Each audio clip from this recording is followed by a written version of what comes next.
সর্বোচ্চ প্রস্তুতি রাখতে হবে সবসময়, না রাখা আত্মঘাতী। সতর্ক করলেন প্রধান উপদেষ্টা। সার্বভৌমত্ব রক্ষায় বিমান বাহিনীকে যুগোপযোগী করছে সরকার।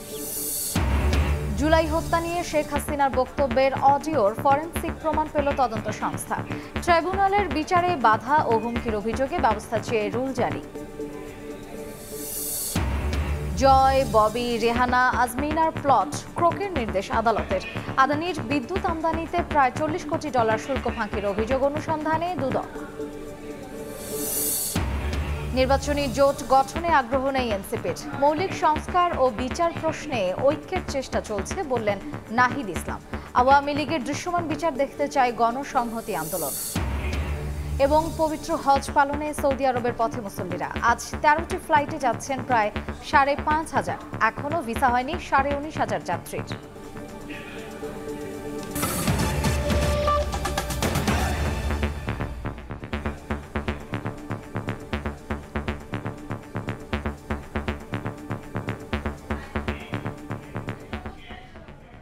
সময় সংবাদের সঙ্গে আছি আমি মার্জিয়া শ্রেয়া। প্রধান উপদেষ্টা বলেছেন, যুদ্ধে আপত্তি থাকলেও বিশ্ব পরিস্থিতি অনুযায়ী প্রস্তুতি না নেওয়া আত্মঘাতী। এজন্য নিজেদের সর্বোচ্চ প্রস্তুতি রাখার নির্দেশনা দিয়েছেন তিনি। কুর্মিটোলায় একে খন্দকার বিমান ঘাঁটিতে বিমান বাহিনীর বার্ষিক মহড়া পরিদর্শন শেষে কথা বলেন প্রধান উপদেষ্টা। সার্বভৌমত্ব রক্ষায় বিমান বাহিনীকে আধুনিক করতে সরকার কাজ করছে উল্লেখ করে সদস্যদের দেশপ্রেম ও পেশাদারিত্ব বজায় রেখে দায়িত্ব পালনের আহ্বান জানান অধ্যাপক ডক্টর ইউনুস। বুধবার সকাল 11:30টার পর কুর্মিটোলা বীরুত্তম একে খন্দকার বিমান ঘাঁটিতে পৌঁছান প্রধান উপদেষ্টা ডক্টর মোহাম্মদ ইউনুস।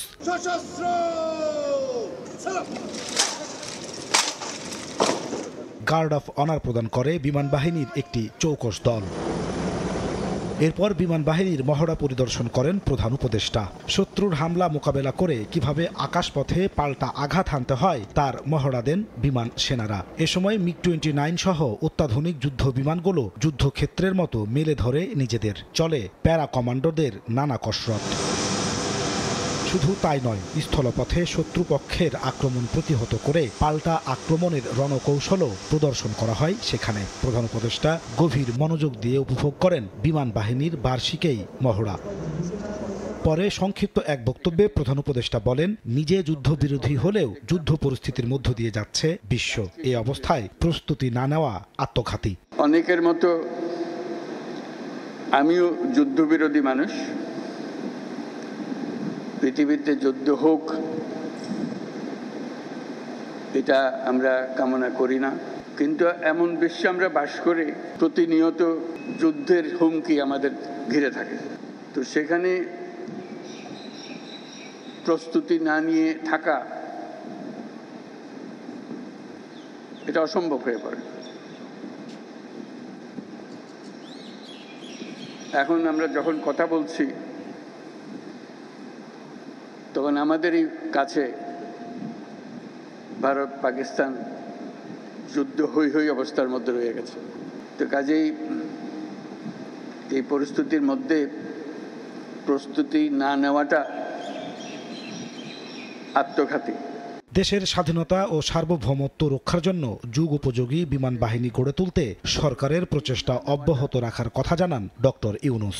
বিমান বাহিনীতে ভবিষ্যতে অত্যাধুনিক যুদ্ধ বিমান, হেলিকপ্টার, পরিবহন বিমান, radar, surface to air missile, UAV সংযোজনের জন্য সরকার বিমান বাহিনীকে সর্বোত্তম সহযোগিতা প্রদান করবে। এ সময় পেশাদারিত্ব ও দেশপ্রেমে উজ্জীবিত হয়ে বিমান বাহিনীকে দায়িত্ব পালনের আহ্বান জানান প্রধান উপদেষ্টা ডক্টর মোহাম্মদ ইউনুস। এটি আমাদের সার্বভৌমত্ব রক্ষায়। নাজমুস সালেহী, সময় সংবাদ, ঢাকা। পরিচয় বহন করে। ঠাকুরগাঁওয়ে হিন্দু ধর্মাবলম্বীদের সঙ্গে মতবিনিময় সভায় বক্তব্য রাখছেন বিএনপি মহাসচিব মির্জা ফখরুল ইসলাম আলমগীর। সরাসরি যাচ্ছি সেখানে। সময় নাই, মসজিদের জামাতের টাইম হয়ে গেছে। আমি আপনার সেই সময়টা নষ্ট করতে চাই না। আপনারা আজকে অনেক কষ্ট করে সবাই এখানে আসছেন, বিশেষ করে আমার হিন্দু মা বোনেরা এখানে অনেকেই আসছেন।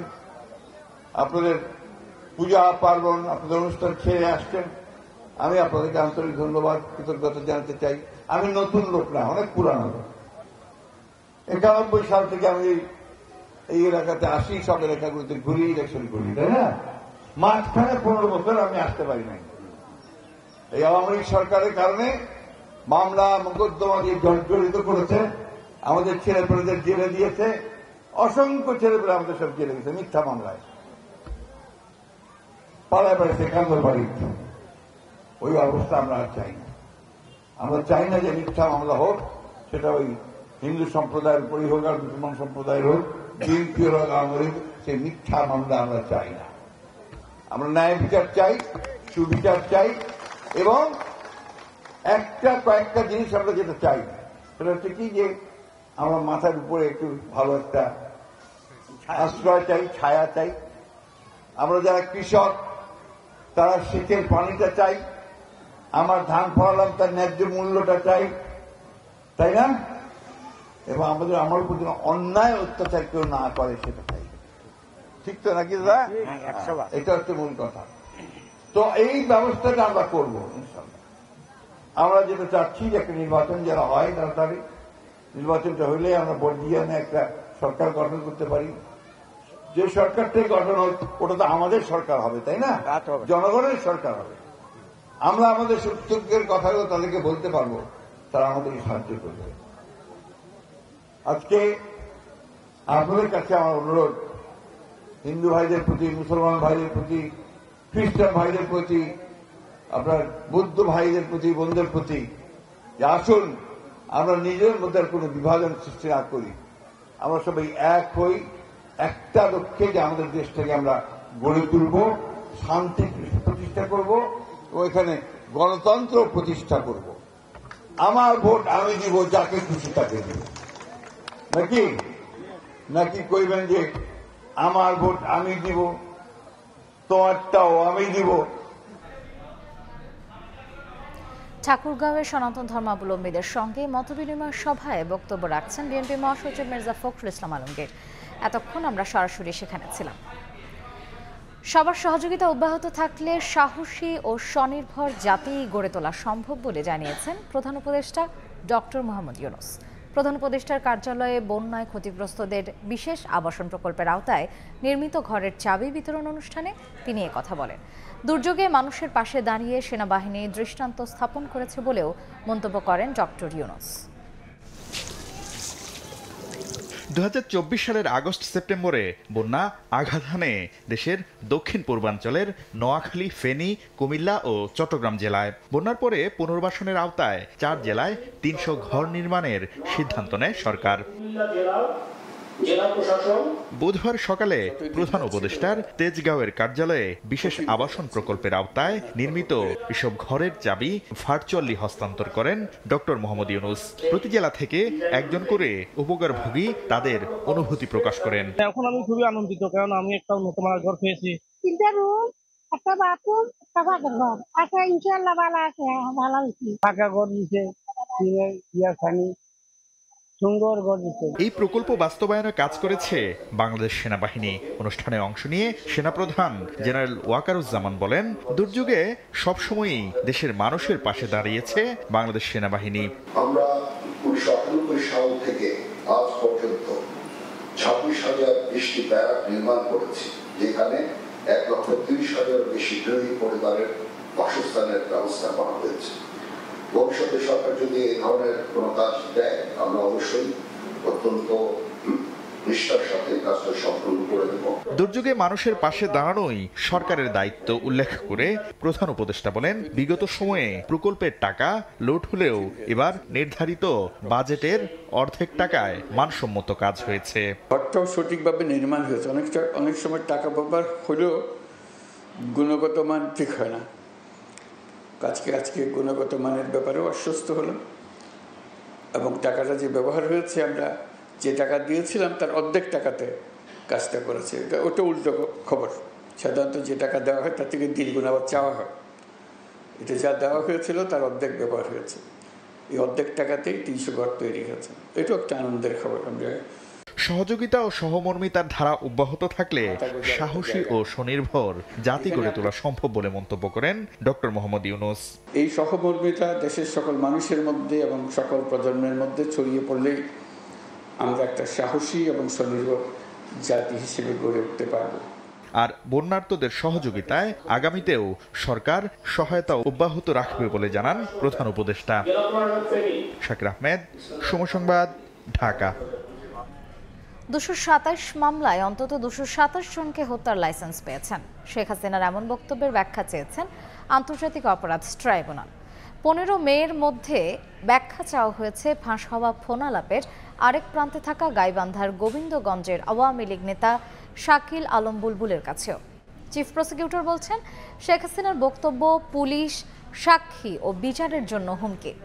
খুব শিগগিরই শেখ হাসিনার বিচার শুরুর বিষয়ে ইতিবাচক ফলাফল দেখা যাবে বলেও জানান চিফ প্রসিকিউটর। গত 5 আগস্ট ছাত্র জনতার গণঅভ্যুত্থানের মুখে ভারতে পালিয়ে যান শেখ হাসিনা। সেখানে বসেই একের পর এক মন্তব্য করে আসছেন তিনি। যদিও ভারতকে অনুরোধ করা হয়েছিল তাকে থামাতে, কিন্তু তাতে কোনো কাজ হয়নি। গত বছরের অক্টোবরে শেখ হাসিনার একটি অডিও ফাঁস হয়। ফাঁস হওয়া ফোনালাপের আরেক প্রান্তে ছিলেন গাইবান্ধার গোবিন্দগঞ্জের আওয়ামী লীগ নেতা শাকিল আলম বুলবুল। ফোনালাপে শেখ হাসিনাকে বলতে শোনা যায় 227 মামলায় অন্তত 227 জনকে হত্যার লাইসেন্স পেয়েছেন তিনি। আমার তো গোবিন্দগঞ্জ কেন, আমার তো সারা বাংলাদেশে 227টা মার্ডার কেস। আমি বলছি সবাই তালিকা করো, তোমরাও তালিকা করো, কারণ অন্তত 227 জনকে মারার লাইসেন্স পেয়ে গেছি। শেখ হাসিনার এই মন্তব্যকে বিচারের হুমকি হিসেবে মনে করছে ট্রাইব্যুনালের প্রসিকিউশন। ফরেনসিক পরীক্ষায় বক্তব্যের সত্যতা মেলায় শেখ হাসিনা ও শাকিল আলমের বিরুদ্ধে আদালত অবমাননার অভিযোগ আনে সংস্থাটি। শুনানি শেষে 15 মের মধ্যে এই দুজনের কাছে ব্যাখ্যা চেয়েছেন বিশেষ ট্রাইব্যুনাল।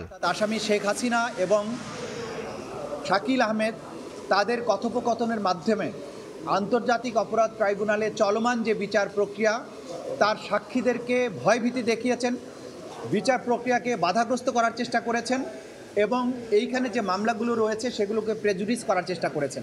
শেখ হাসিনার বিচার কবে শুরু হবে জানতে চাইলে তাজুল ইসলামের কৌশলী জবাব, খুব শিগগিরই ইতিবাচক ফলাফল দেখা যাবে। শেখ হাসিনার যে মামলার কথা আপনারা উল্লেখ করেছেন তার ব্যাপারে তদন্ত সংস্থা প্রসিকিউশন সবচাইতে বেশি গুরুত্ব দিয়েছে এবং গুরুত্বের সাথে কাজ করছে। খুব সহসাই হয়তো এর রেজাল্ট আপনারা দেখতে পাবেন। এদিন সাবেক মন্ত্রী দীপু মনির প্যারোলে মুক্তির আবেদন শুনানি হয়।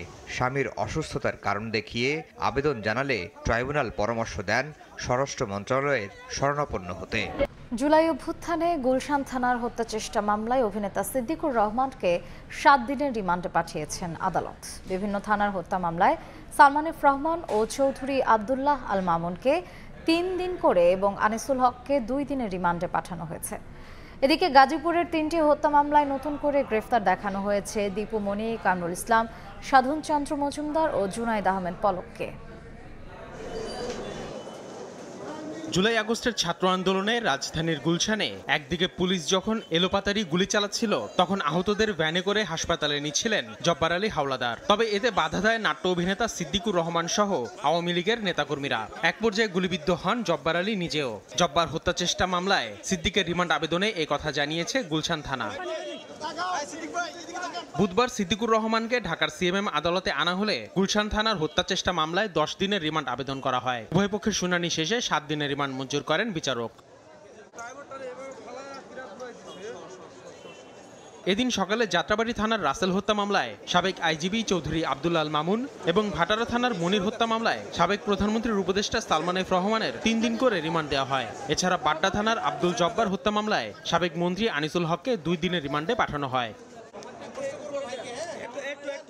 পাশাপাশি বিভিন্ন থানার হত্যা ও হত্যা চেষ্টা মামলায় আনিসুল হক, সালমান এফ রহমান, আতিকুল ইসলাম ও চৌধুরী আব্দুল্লাহ আল মামুনকে নতুন করে গ্রেফতার দেখানো হয়েছে।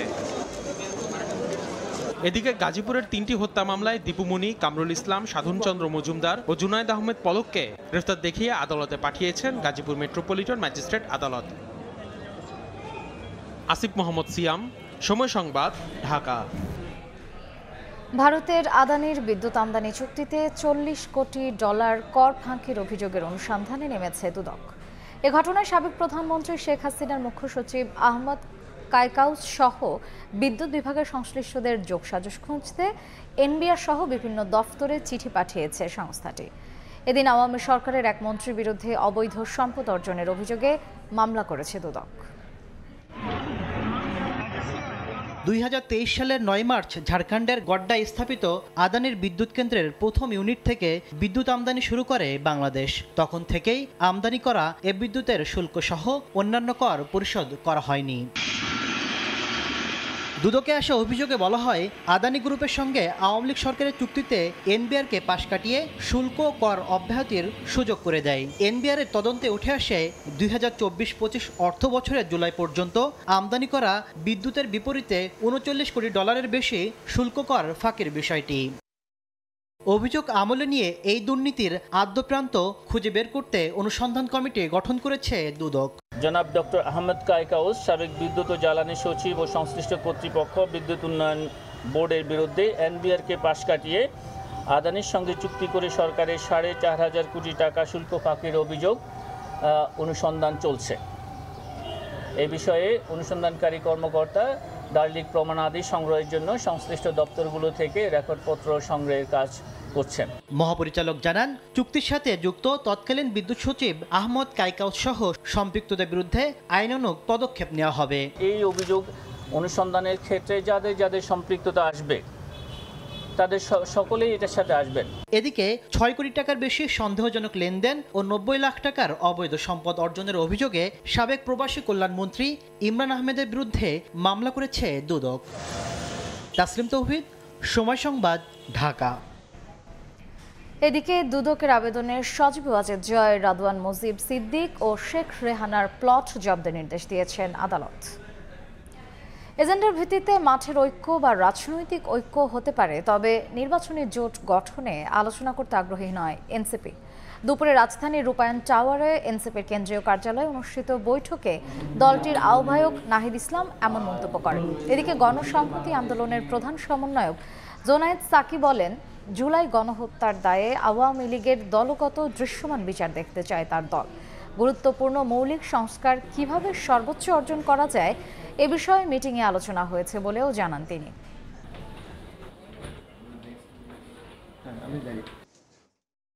মৌলিক সংস্কার এবং বিচার হচ্ছে আমাদের প্রধানতম এই সময়ের এজেন্ডা। সেই জায়গায় আমরা আমাদের এই এজেন্ডার ভিত্তিতে আমরা বিভিন্ন রাজনৈতিক দলগুলোর সাথে বসছি। সেই এজেন্ডার ভিত্তিতে মাঠের ঐক্য হতে পারে, রাজনৈতিক ঐক্য হতে পারে, কিন্তু নির্বাচনী কোনো ধরনের ঐক্য বা জোট সেই বিষয়ে আমরা এই ধরনের কোনো ধরনের আলোচনাতেও আমরা এখনো আগ্রহী না। 15 বছরের গুম, খুন, হামলা, মামলা, লুটপাট এবং সর্বশেষ জুলাই আগস্টের নির্বিচার হত্যাকাণ্ড, এর জন্য যারা দায়ী প্রত্যেকের বিচারের আওতায় আনতে হবে। তাদের দৃশ্যমান বিচার আমরা দেখতে চাই। আওয়ামী লীগ যেন কোনোভাবে তাদের কার্যক্রম পরিচালনা না করতে পারে, এজন্য সজাগ থাকবে জাতীয় নাগরিক পার্টি এনসিপি। বিকেলে আওয়ামী লীগের বিচার নিশ্চিত ও রাজনৈতিক কার্যক্রম নিষিদ্ধের দাবিতে মিরপুরে গণসংযোগ ও লিফলেট বিতরণের সময় দলটির মুখ্য সংগঠক হাসনাত আব্দুল্লাহ এ কথা বলেন। এ সময় মিরপুর 10 থেকে কালশী পর্যন্ত বিভিন্ন স্থানে জনসমাবেশ সম্পর্কিত লিফলেট বিতরণ করেন হাসনাত।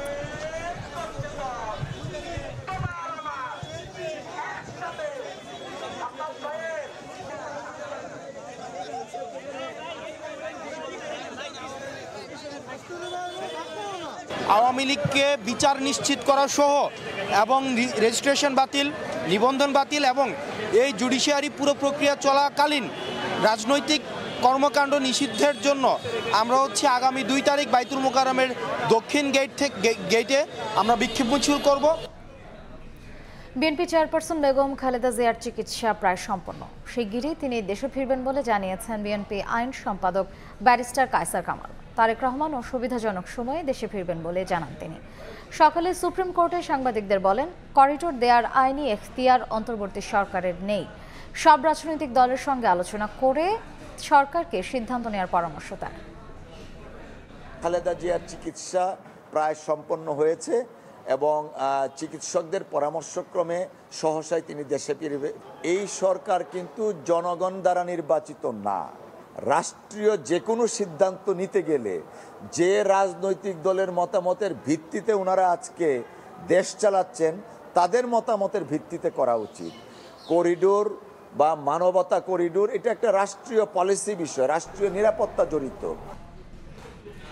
সরকারের ভুল নীতির কারণে কিছু কলকারখানা থেকে শ্রমিক ছাঁটাই হচ্ছে বলে মন্তব্য করেছেন বিএনপির সিনিয়র যুগ্ম মহাসচিব রুহুল কবির রিজভী। এক্ষেত্রে কর্মী ছাঁটাই কিংবা প্রতিষ্ঠান বন্ধ নয়, প্রয়োজনে প্রশাসক নিয়োগ দিয়ে ব্যবসা প্রতিষ্ঠান বাঁচাতে সরকারের প্রতি আহ্বান জানান তিনি। সকালে রাজধানীর নয়াপল্টনে এক ব্রিফিংয়ে রুহুল কবির রিজভী জানান, বৃহস্পতিবার কেন্দ্রীয় কার্যালয়ের সামনে শ্রমিক দিবসের সমাবেশ করবে বিএনপি।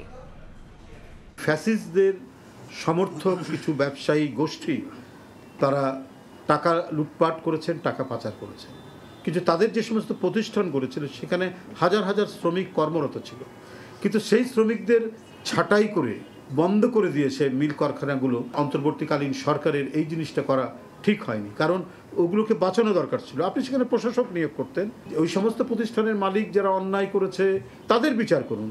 এটা তো আমার মনে হয় যে সরকারের ভুল নীতি। আপনি প্রতিষ্ঠান টিকিয়ে রাখবেন, প্রয়োজনে সেখানে দক্ষ ম্যানেজমেন্ট সেখানে দেবেন, দিয়ে সেই প্রতিষ্ঠানগুলো টিকে থাকে যাতে শ্রমিকদের তারা যেন ছাঁটাই না হয়।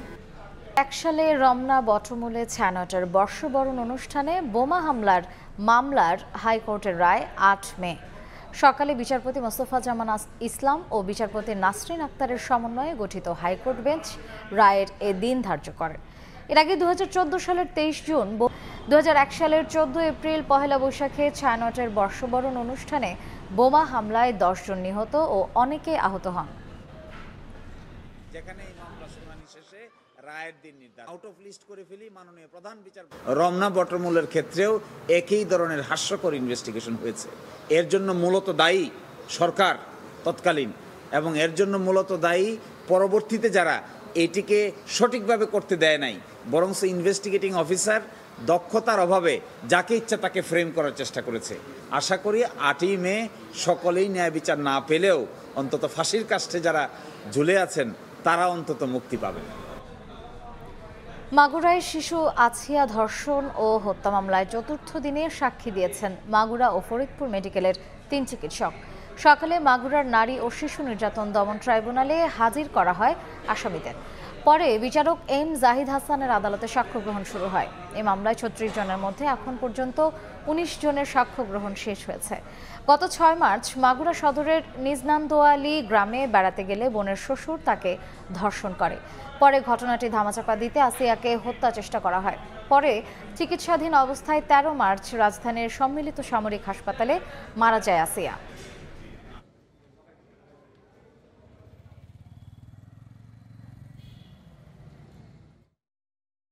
আমরা আশা করছি যে দ্রুততম সময়ের মধ্যে এই মামলাটি ইনশাআল্লাহ নিষ্পত্তি হবে। সেজন্য বিজ্ঞ আদালতের যেই উদ্যোগ এবং এই মামলাটিকে গুরুত্ব সহকারে আমরা সকলের প্রচেষ্টায় আপনাদের সহ আমরা যে এগিয়ে নিয়ে যাচ্ছি সেই জন্য আমরা সকলের প্রতি ধন্যবাদ।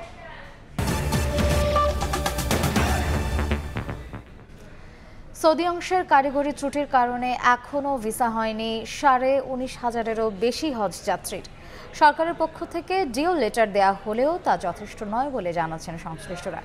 এদিকে আজ 13টি ফ্লাইটে সৌদি যাচ্ছেন প্রায় 5,500 হজ যাত্রী। তোহা খান তামিমের রিপোর্ট।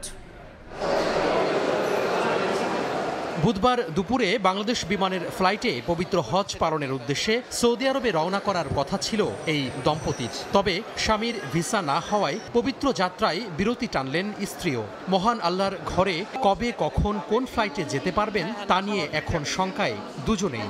আজকে এমন আশা হতো বুঝতে পারিনি।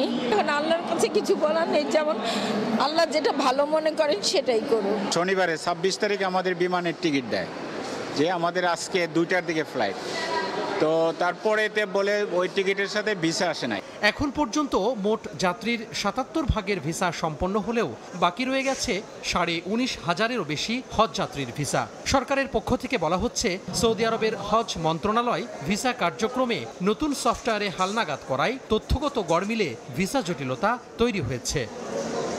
তবে দ্বিতীয় দিনে সর্বোচ্চ 13টি ফ্লাইটের যাত্রীদের অধিকাংশের কণ্ঠে ছিল স্বস্তির সুর।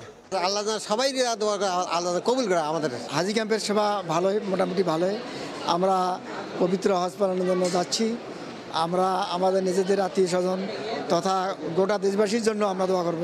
আগের চেয়ে অনেকটা ভালো এবং নিরাপদে আমরা সাশ্রয় সুন্দরভাবে চলাফেরা করতে পারতেছি। হজ অফিস বলছে, ভিসা জটিলতা নিরসনে ডিও লেটার দেওয়া হয়েছে সৌদি সরকারকে। শিগগিরই কাটবে জটিলতা। ধর্ম বিষয়ক মন্ত্রণালয়ের মাননীয় উপদেষ্টা মহোদয় ইতিমধ্যেই সৌদি হজ ও উমরা মন্ত্রণালয়ের মাননীয় মন্ত্রীকে উদ্দেশ্য করে একটি ডিও লেটার প্রেরণ করেছেন। তারা তাদের আইটি টিমকে নিয়ে বসেছেন এবং যাতে করে কোনো ভিসা যাতে আটকে না যায় সেজন্য তাদেরকে নির্দেশনা দিয়েছেন। আগামী 31শে মে পর্যন্ত যে হজ ফ্লাইটগুলো পরিচালিত হবে, আমরা আশা করছি যে সবগুলো ফ্লাইটই ইনশাআল্লাহ সময় মতো হজযাত্রীদের নিয়ে ঢাকা ত্যাগ করবেন। হজযাত্রার শেষ সময়ে যেন জটিলতা তৈরি না হয়, তাই এখনই সৌদি আরবের কাছে ন্যূনতম 20টি স্লট নেওয়ার পরামর্শ হজ সংশ্লিষ্টদের। সিভিল এভিয়েশন অথরিটি সৌদি আরবে কমসে কম 20টি স্লট নতুন চেয়ে আবেদন করতে হবে। এখনই আবেদন যদি করা যায় তাহলে এই যে প্যাসেঞ্জারগুলো থাকলো এরা চলে যেতে পারবে। এবার ৮৭,১০০ জন যাত্রীর বিপরীতে 3টি এয়ারলাইন্সের 234টি ফ্লাইট পরিচালিত হচ্ছে।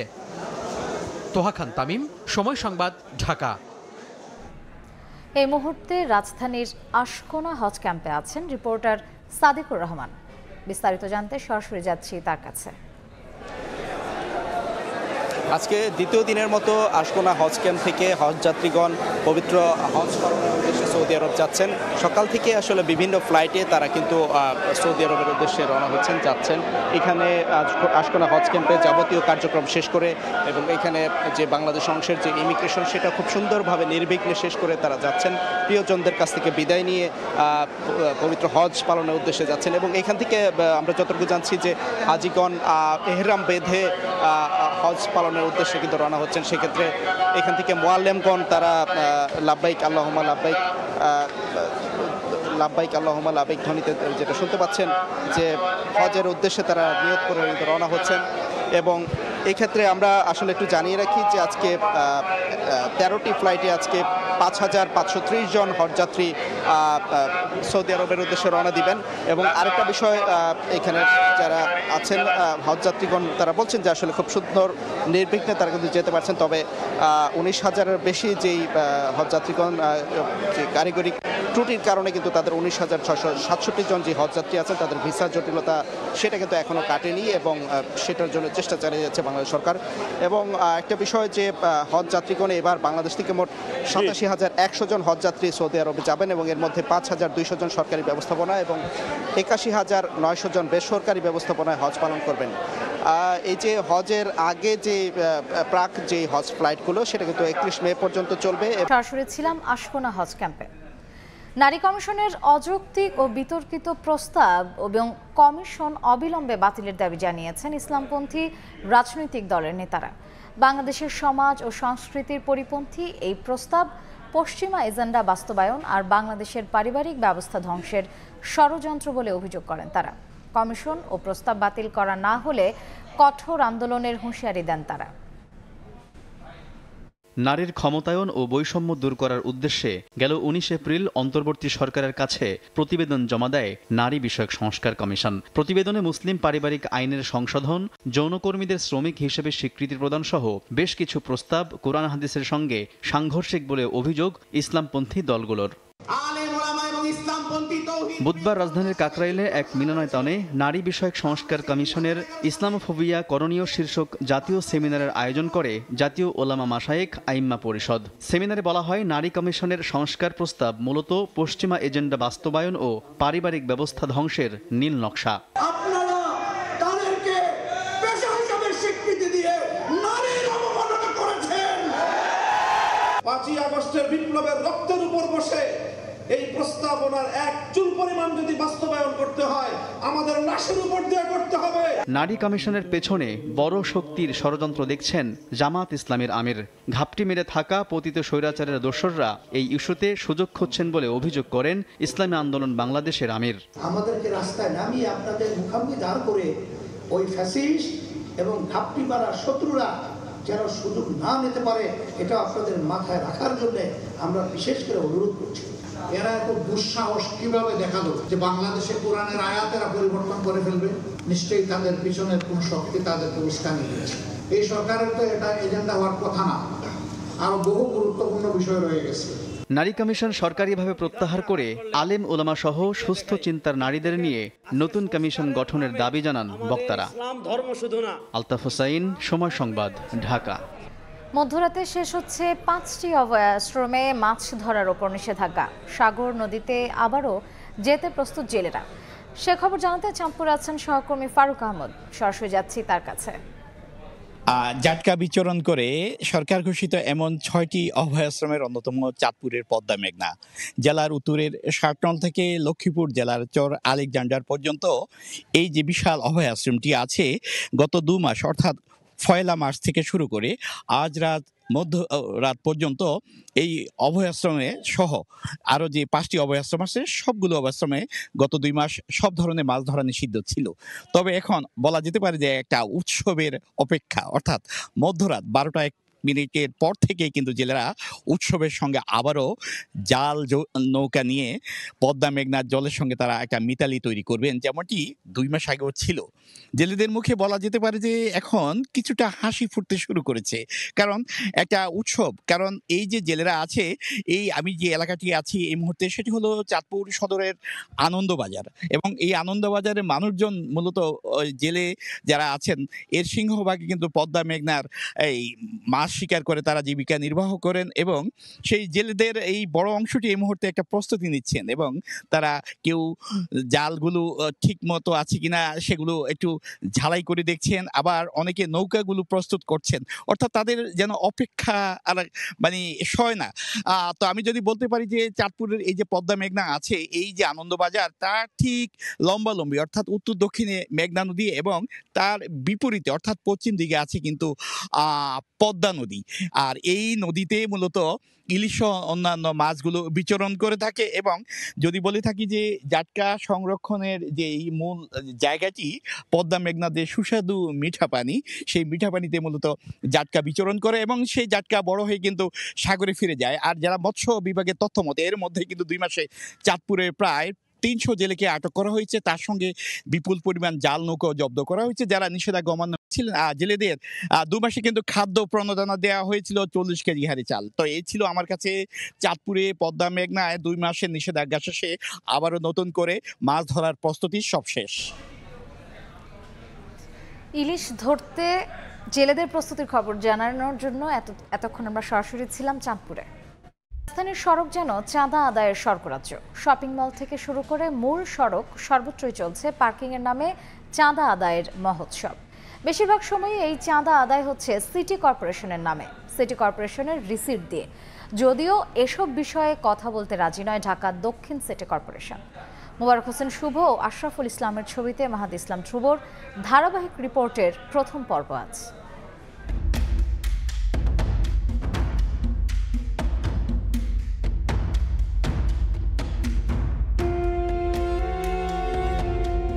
সড়কে গাড়ি রাখা হয়েছে, এটাই যেন টাকা হাতানোর মোক্ষম সুযোগ। যাত্রাবাড়িতে দিনে দুপুরে পিকআপ চালককে দেশীয় অস্ত্র ঠেকিয়ে রীতিমতো জিম্মি করে টাকা আদায় করার দৃশ্য ধরা পড়ে সময় সংবাদের ক্যামেরায়। দক্ষিণ সিটি কর্পোরেশনের নথি বলছে যাত্রাবাড়ি থানা থেকে শনির আক্তার ক্যাবেক্স সিএনজি পাম্প পর্যন্ত 180টি গাড়ি পার্ক করা যাবে। সিটি কর্পোরেশন এই এলাকায় বরাবরই ইজারা দিয়ে থাকে, কিন্তু মাঠের চিত্র ভিন্ন। 5 আগস্টের পর নতুন করে ইজারা পায়নি কেউই, যদিও টাকা তোলা হচ্ছে প্রতিদিনই। 180টি গাড়ি রাখার জায়গা ছাপিয়ে সব ধরনের যানবাহন পার্কিং করা হচ্ছে ঢাকা চট্টগ্রাম মহাসড়কেও। কি জন্য নিছে আপনার কাছে চাঁদা? দক্ষিণ সিটি কর্পোরেশনের নামে টাকা তুলছে পদ্ম ট্রেডিং কোম্পানি, তবে রশিদে কোথাও পদ্ম ট্রেডিং কোম্পানির ঠিকানা বা মোবাইল নম্বর নেই। লোড আনলোড 150 টাকা নেয় এরা, আর যদি কেউ কইব তার প্রতিবাদ করতে যায়, পরের দিন এই যে আপনি মিডিয়া আপনি দেখছেন, পরশু দিন আবার দেখতে লয়ে যাব লোক। সবচেয়ে বেশি চাঁদাবাজি হয় সকাল টাইমে ওই যে আপনার রিক্সা ভ্যান মাল নিয়ে গেলেই মানে মাল থাকলে আপনারা স্লিপ একটা ধরাই দিয়ে টাকা নেয়। প্রতিনিয়ত এই চাঁদার জন্য আমরা অতিষ্ঠ, এই ভাই না সেই ভাই, ওই ভাই না ওই ভাই। থানায় যোগাযোগ করলাম, থানায় বলছে যে আপনি স্লিপ 2টা দিয়ে যান। আমি থানায় ডিউটি অফিসারের কাছে মানে লিখিত দিয়ে আসছি আর ওই স্লিপ 2টা দিয়ে আসছি তাদের। প্রশাসন যদি একটু উদ্যোগ নেয় তাহলে কিন্তু এই চাঁদাবাজ ধরা কোনো ব্যাপারই না।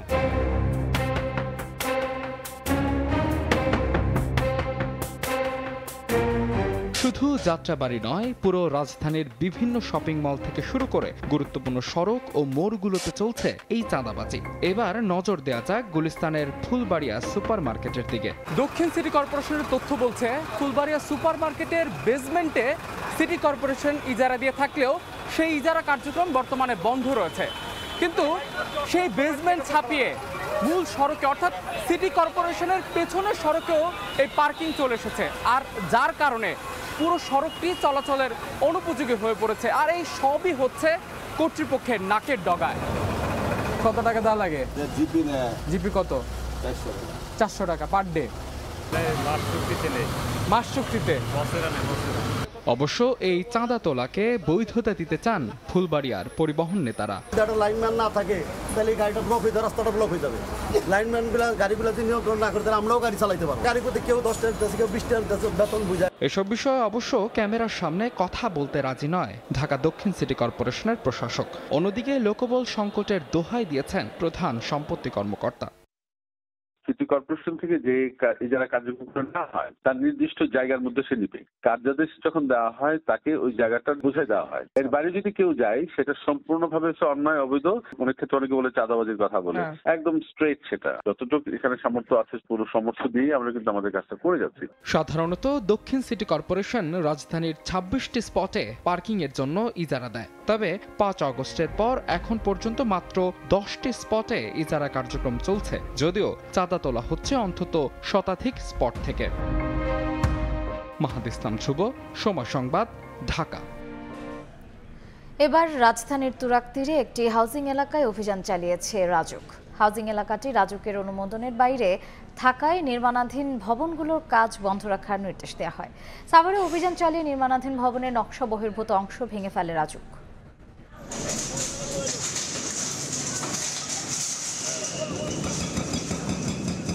রাজধানীতে ভবন নির্মাণে অনিয়ম যেন অনেকটা নিয়মে পরিণত হয়েছে। রাজুকের আওতার বাইরে ভবন নির্মাণ আর অঅনুমোদিত নকশার বাইরে ভবনগুলোর বিরুদ্ধে এবার শক্ত অবস্থানে রাজধানী উন্নয়ন কর্তৃপক্ষ। বুধবার তুরাগ নদীর তীর ঘেঁষে গড়ে ওঠা চন্দ্রিমা মডেল টাউন হাউজিং এলাকায় অভিযানে নামে রাজুকের একটি ভ্রাম্যমাণ আদালত। হাউজিং এলাকাটি রাজুকের অনুমোদনের বাইরে থাকায় নির্মাণাধীন ভবনগুলোর কাজ বন্ধ রাখার নির্দেশ দেওয়া হয়। পাশাপাশি ভবনের কিছু অংশ ভেঙে ফেলে রাজুক। এদিকে এলাকাবাসীর অভিযোগ, এর আগেও রাজুক অভিযান চালিয়ে নির্দিষ্ট 2 থেকে 3টি ভবন ভেঙে চলে যায়। ভাঙা গড়ার খেলা না খেলে স্থায়ী সমাধান চান ভবন মালিকরা।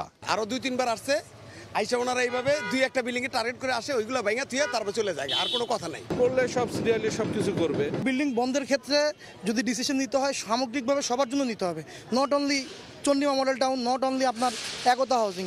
এদিকে রাজুক বলছে হাউজিংটির যেসব সুবিধা থাকা প্রয়োজন তা না থাকায় এটির কোনো অনুমোদন দেওয়া হয়নি। অভিযানে 7টি ভবনের বিদ্যুৎ সংযোগ বিচ্ছিন্ন এবং ভবনের বর্ধিত অংশ ভেঙে ফেলা হয়। এখানে ইতোপূর্বেই মোবাইল কোর্ট হয়েছিল। আমাদের বিল্ডিং ইন্সপেক্টর যারা আছেন তারাও প্রতিনিয়ত এগুলো পরিদর্শন করছেন, তাদেরকে কিন্তু জানানো হয়েছে। কোনো ভবনেরই নকশা প্রদর্শন করতে পারে নাই, কিন্তু আমরা এখানে মালিক পক্ষেরও কাউকে পাইনি, যার জন্য আমরা জেল বা জরিমানা করতে পারিনি। এদিকে সাভারেও একটি মোবাইল কোর্ট পরিচালনা করে রাজুক। দুপুরে সাভার সদর ইউনিয়নের কৃষ্ণপুর এলাকায় অনুমতিবিহীন 4তলা নির্মাণাধীন ভবনের নকশার বাইরে নির্মিত অংশ ভেঙে ফেলা হয়। রাজুকের পরিসংখ্যান বলছে রাজধানীতে এখনও 3328টি ভবন রয়েছে, যা নকশার অনুমোদনের বাইরে। তবে এর সংখ্যা বাড়বে বলে জানিয়েছে রাজুক। রায়দুল ইসলাম শুভ, সময় সংবাদ, ঢাকা। ঢাকায় 13% জায়গায় কোনো ধরনের ভবন নির্মাণ করলে তা ঝুঁকিপূর্ণ হবে বলে শঙ্কা প্রকাশ করেছেন স্থপতি ও নগরবিদ মোহাম্মদ ইকবাল হাবিব। তিনি বলেন, এই জায়গায় ভবন করলে তা ভেঙে পড়বে। সকালে জাতীয় প্রেস ক্লাবে ভূমিকম্পের ঝুঁকি ও করণীয় শীর্ষক সংবাদ সম্মেলনে তিনি এই কথা বলেন।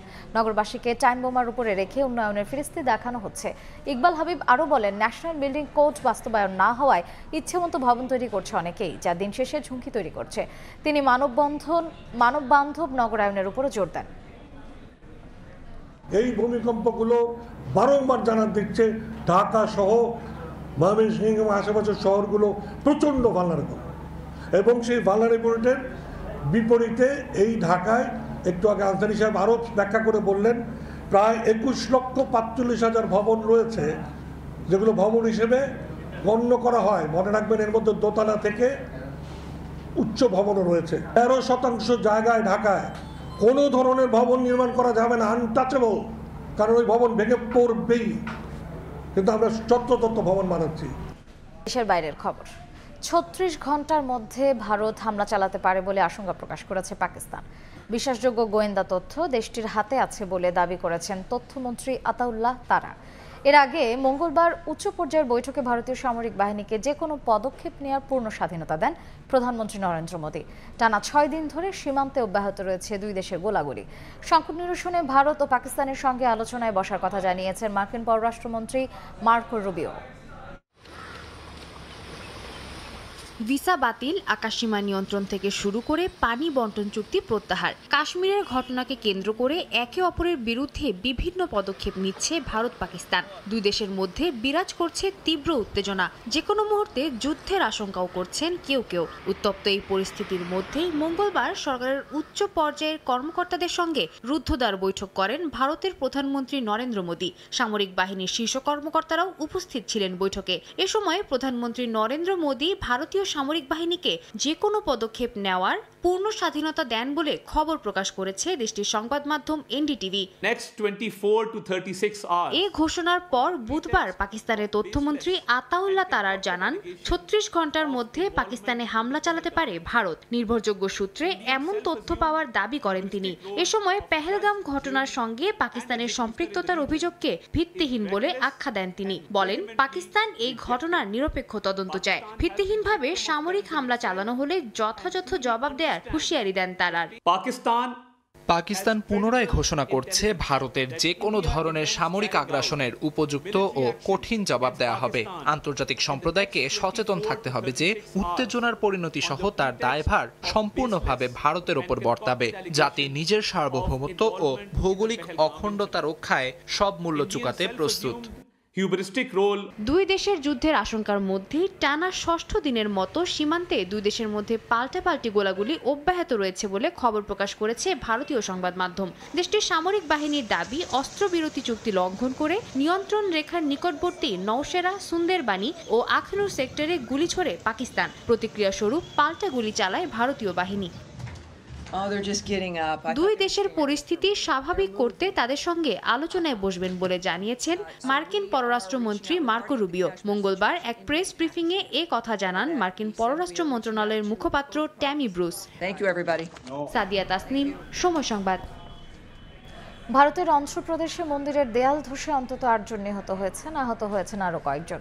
ভারতীয় সংবাদ মাধ্যম এনডিটিভির খবরে তথ্য জানানো হয়েছে। স্থানীয় সময় বুধবার ভোরে অন্ধ্রপ্রদেশের বিশাখাপত্তনমের একটি মন্দিরে চলছিল চন্দনোৎসব। এ সময় টিকিটের লাইনের পাশে প্রায় 20 ফুট লম্বা দেয়ালটি ভেঙে পড়লে এই হতাহতের ঘটনা ঘটে। দুর্ঘটনার পরপরই জাতীয় বিপর্যয় মোকাবিলা বাহিনী ও রাজ্য বিপর্যয় মোকাবিলা বাহিনী উদ্ধার কাজ শুরু করে। ধ্বংসস্তূপের নিচ থেকে চাপা পড়া ব্যক্তিদের বের করে আনা হয়। আহতদের ভর্তি করা হয় কিং জর্জ হাসপাতালে। ঠিক কী কারণে দেয়ালটি ধসে পড়ল তা এখনও নিশ্চিত নয়, তবে প্রাথমিক তদন্তে ভারী বৃষ্টি ও ঝোড়ো হাওয়াকে দায়ী করছে কর্তৃপক্ষ। চট্টগ্রাম টেস্টের খবর, মেহেদী হাসান মিরাজের অলরাউন্ড পারফরমেন্সে তৃতীয় দিনেই জয়ের সুবাস পাচ্ছে বাংলাদেশ। প্রথম ইনিংসে মিরাজের সেঞ্চুরিতে 444 রান করে টাইগাররা। 217 রানে পিছিয়ে থেকে দ্বিতীয় ইনিংসে ব্যাটিং বিপর্যয়ে জিম্বাবুয়ে। এর আগে সাগরিকায় তৃতীয় দিনের শুরু থেকেই বেশ সাবধানী ছিলেন মেহেদী মিরাজ এবং তাইজুল। তবে বৃষ্টির পর ছন্দপতন ঘটে ব্যাটারদের মন সংযোগে। ব্যক্তিগত 20 রানে আউট হন তাইজুল ইসলাম। পরে তানজিম সাকিবকে নিয়ে মিরাজ পড়েন 96 রানের দুর্দান্ত একজুটি। সাকিব ফিরে গেলেও নিজের ক্যারিয়ারের দ্বিতীয় সেঞ্চুরি তুলে নিতে ভুল করেননি টাইগার সহ অধিনায়ক। 444 রানে অল আউট হয় বাংলাদেশ। জবাব দিতে নেমে বিপাকে পড়ে সফরকারীরা। 8 রানে জিম্বাবুয়ের 2 উইকেট তুলে নেন তাইজুল। পরে শন উইলিয়ামসকে ফেরান নাইম হাসান। আর প্রতিপক্ষের 5 উইকেট নিয়ে দলকে জয়ের কাছে নিয়ে এসেছেন মেহেদী মিরাজ। এ পর্যায়ে শীর্ষ সংবাদগুলো জানিয়ে দিচ্ছি আরেকবার।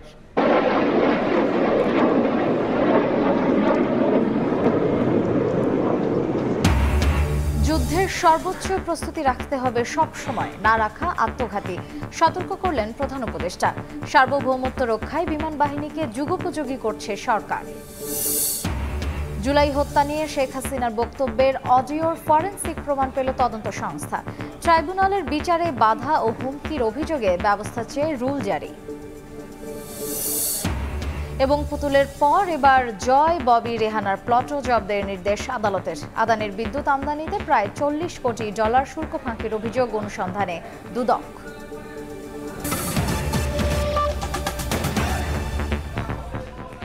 এ ছিল সময় সংবাদে, সঙ্গেই থাকুন সময়ের।